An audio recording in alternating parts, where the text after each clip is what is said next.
आगे जो हमारा नेक्स्ट टॉपिक रहेगा वो रहेगा VI characteristic of PN junction diode. Last sessions में आपने देखा हमने जो आपको पढ़ाया था forward biasing of PN junction diode और reverse biasing of PN junction diode, and this is the last step for the PN junction diode working question कि आपकी वीआई कैरेक्टरिस्टिक हम ड्रॉ करेंगे पीएन जंक्शन डायोड की।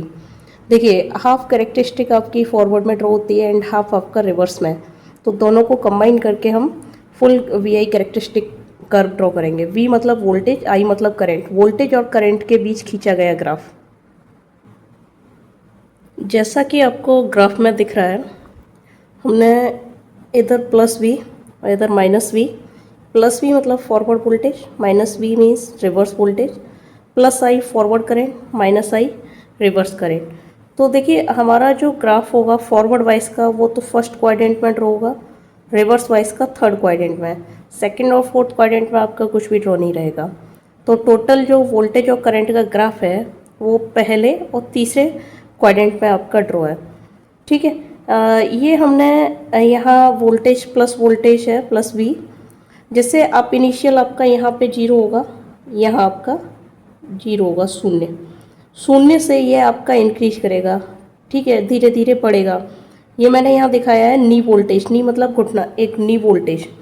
नी means as you know घुटना बोलते हैं हम। तो 0.3 वैल्यू होती है, 0.3 वोल्ट होता है जर्मेनियम डायोड के लिए और 0.7 वोल्ट रखा जाएगा सिलिकॉन।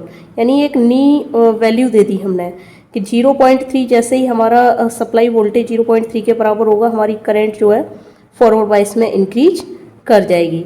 या अगर हमारा डायोड सिलिकॉन का है तो ये वोल्टेज हमारा क्या रहेगा 0.7, यानी जीरो से बढ़ाएंगे 0, 0.1, 0.2, 0.3, 0.4, 0.5, 0.6 और जैसे ही 0.7 आएगा फॉर सिलिकॉन के लिए तो हमारा जो करंट है फॉरवर्ड बाइसिंग में तेज़ी से बढ़ जाएगा।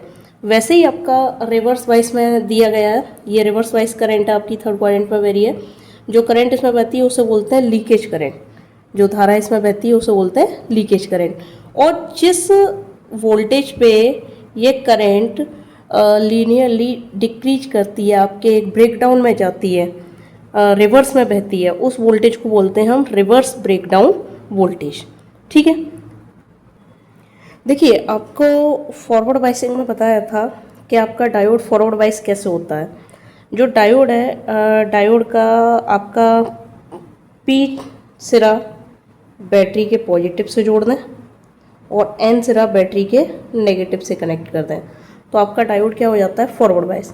अच्छा, फॉरवर्ड बाइस होने पर ये जो डिप्लीशन लेयर होती है ये नैरो होती जाती है। जैसे जैसे हम सप्लाई वोल्टेज बढ़ाते हैं तो डिप्लीशन लेयर जो होती है, डिप्लीशन क्षेत्र जो होता है वो क्या हो जाता है नैरो हो जाता है।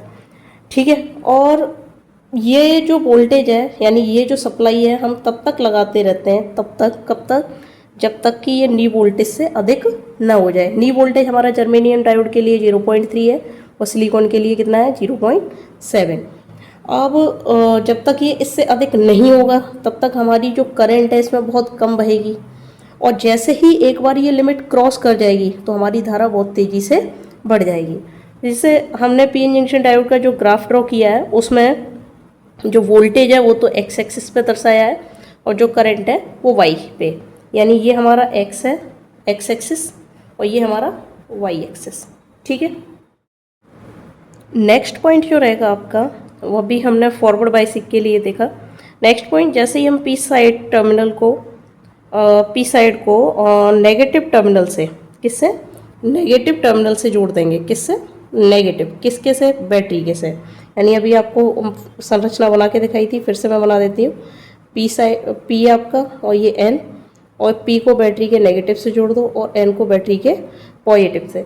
तो इस स्थिति में ये जो डिप्लीशन क्षेत्र होता है वो हमारा क्या हो जाता है, चौड़ा होता जाता है। डिप्लीशन क्षेत्र क्या है, वो चौड़ा होता जाता है, जबकि फॉरवर्ड बाइसिंग में वो डिप्लीशन क्षेत्र पतला हो रहा था। अब ये चौड़ा होगा तो इलेक्ट्रॉन्स और होल्स जंक्शन को पार ही नहीं कर पाएंगे, ना रिकॉम्बिनेशन हो पाएगा, तो इससे हमारी इसमें कोई करंट फ्लो नहीं करेगी। यानी अगर हम ये नेगेटिव वोल्टेज बढ़ाते भी हैं उसके बावजूद भी इसमें जो धारा है लगभग कांस्टेंट और बहुत कम बनी रहती है। ठीक है। जिस वोल्टेज पर धारा ये जो है रिवर्स में तेजी से फ्लो करती है, उस वोल्टेज को हम रिवर्स ब्रेकडाउन वोल्टेज कहते हैं। यानी इस करंट को हम लीकेज करंट के नाम से जानते हैं। लेस देन रहेगा आपका 20 माइक्रो एम्पियर सिलिकॉन डायोड के लिए, और लेस देन 50 माइक्रो एम्पियर रहेगा आपका जर्मेनियम डायोड के लिए।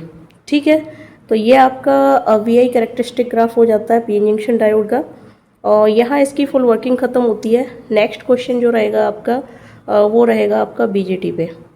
ठीक है, बीजेटी भी आपका 100% क्वेश्चन आएगा पेपर में, तो आप लोग लगे रहिए, तैयारी कीजिए अच्छे से। All the best for your exams, और कंटिन्यू आप देखते रहिए वीडियोस, तो आपको बहुत हेल्पफुल भी रहेगा।